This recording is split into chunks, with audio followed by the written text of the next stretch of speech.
কেমন আছেন সবাই? আজকে আমরা কথা বলবো একদম সহজ এবং দারুণ একটি উপকারী সবজি নিয়ে, যেটি হচ্ছে বিটরুট।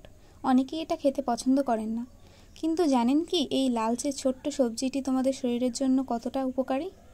বিটরুটে আছে প্রচুর আয়রন, ফাইবার, ভিটামিন সি আর ফলেট, যা রক্ত বাড়াতে সাহায্য করে এবং শরীরে শক্তি যোগায়।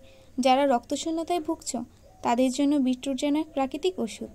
এছাড়াও বিটরুট রক্তচাপ নিয়ন্ত্রণ রাখে, কারণ এতে থাকা নাইট্রেট রক্তনালীকে প্রসারিত করে, ফলে হার্টও ভালো থাকে। খেয়াল করেছো কি বিটরুট খাওয়ার পর শরীরে একটা হালকা গ্লো আসে? কারণ এটি শরীর থেকে টক্সিন বের করে দেয়, ফলে ত্বকও উজ্জ্বল দেখায়। আর খেলোয়াড়দের জন্য বিটরুট শরীরে অক্সিজেন সরবরাহ বাড়িয়ে সহনশক্তি বাড়ায়, মানে এক কথায় প্রাকৃতিক এনার্জি ড্রিঙ্ক। তাই প্রতিদিনের খাবারে এক টুকরো বিট যোগ করো, স্যালাডে, জুসে বা রান্নায়। শরীর ভালো থাকবে, ত্বক উজ্জ্বল হবে, আর তুমি থাকবে একদম অ্যালার্জি ফিল্ড। বিটরুট খাও, রঙে উজ্জ্বল থাকো। লাইক, শেয়ার আর সাবস্ক্রাইব করতে ভুলবেন না যেন। দেখা হবে পরের ভিডিওতে।